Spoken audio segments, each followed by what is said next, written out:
संवाद होता आणि त्या संदर्भातला कशा पद्धतीनं समोर गेलो पाहिजे, पुढचे आंदोलन कधी आणि केव्हा करणं अधिक व्यवस्थित होईल, या सगळ्यावर एकंदरीत चर्चा झाली आणि आमचा हेतू तोच आहे का हे आंदोलन म्हणजे जसं राजसाहेबांनी सांगितलं का ते बच्चू कडूच्या नावापुरतं न फिरतं ते शेतकरी म्हणून कसं जाईल समोर, तोही आम्ही विचार करू. कारण आखरी मोठं होणं हा काही फार महत्त्वाचा विषय नाही आहे.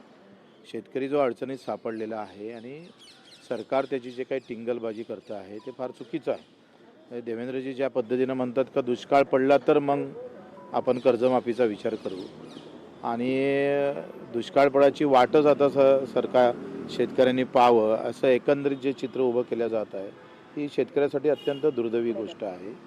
कारण आज माझ्याकडे येणारे मॅसेज जर पाहिले तर भाव भेटल्याने हे दुष्काळापेक्षा जास्त नुकसान आहे आणि मागील 2 वर्षापासून भाव भेटत नाही आणि म्हणून शेतकरी मरत आहे.